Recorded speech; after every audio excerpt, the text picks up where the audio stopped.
Last week started Hispanic Heritage Month. And if you'd like to find out about this world-class painter that came out of Mexico that I did a tribute to, you need to just watch. Please be sure to hit the thumbs up. It helps Mr. Smith with his YouTube algorithm. If you like my video, subscribe. It's free. No charge at all. I have so many viewers that watch my videos that are unsubscribed viewers. Subscribe and you'll get a notification whenever I have a new video coming out, as long as you make sure that you hit that bell. Frida Kahlo was born on July 6, 1907, in the house of her parents, known as La Casa Azul, the Blue House, in Cucoyan, Mexico. Frida always claimed to be born on 1910, the year of the outbreak of the Mexican Revolution, so that people could directly associate her with modern Mexico. This detail introduces us to a singular personality characterized since her childhood by a deep sense of independence and rebellion against ordinary social and moral habits.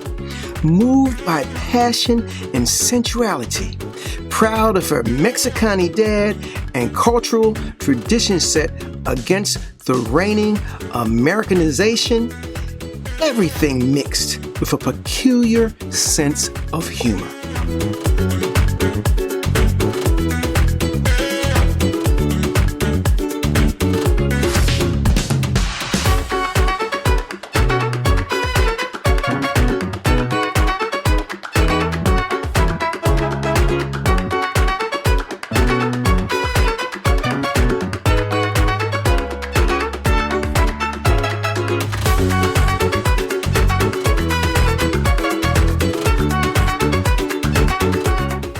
Her life was marked by physical suffering, which started with polio contracted at the age of 5 and worsened by her life-dominating event which occurred in 1925.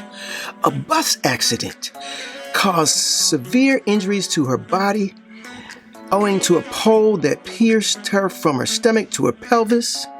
The medicine of her time tortured her body with 32 surgical operations throughout her life. She had to wear corsets of different kinds and mechanical stretching systems.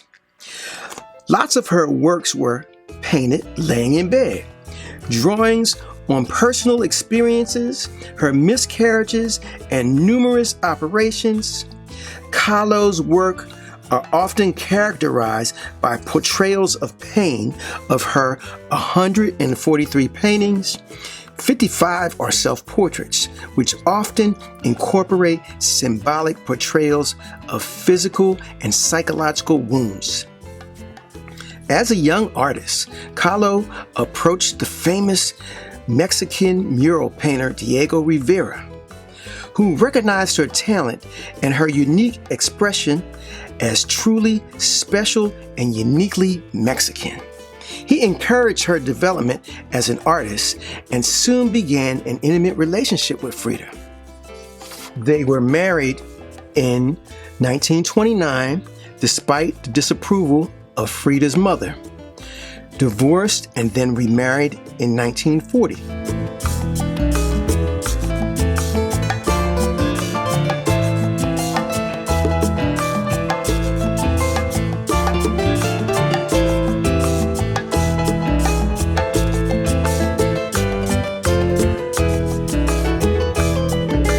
A few days before her death, on July 1954, Frida wrote in her diary, "I hope the exit is joyful, and I hope never to return. Frida." The official cause of death was given to a pulmonary embolism, although some suspect that she died from an overdose that may or may not have been accidental. This ever-growing fascination with the artist comes amid a culture of heightened identity politics in the U.S. Since her death in '54, Kahlo has become a global symbol of resilience against adversity and patriarchal oppression, a feminist icon, and thanks to her affairs with both men and women, a cult figure in the LGBTQ community. Through her dress and her politics, Kahlo aligned herself with Central America's marginalized indigenous populations, and her rise to prominence in the popular imagination through the 80s and 90s and on has coincided with the ascendance of identity politics. All of these factors contributed to her becoming, as Vanity Fair noted on their magazine, a politically correct heroine for every wounded minority. Frida Kahlo.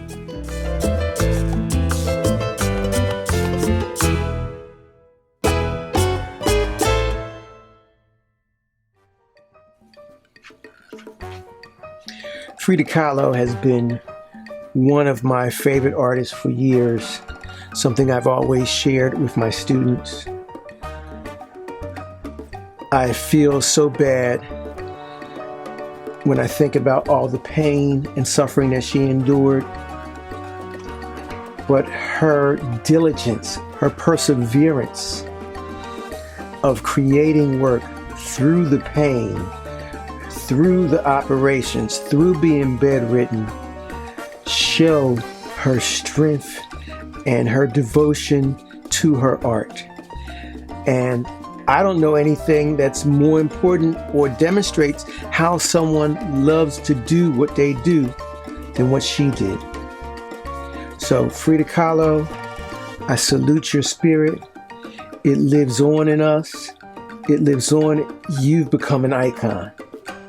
I just want to share this with kids young and old around the world, the greatness of Frida Kahlo.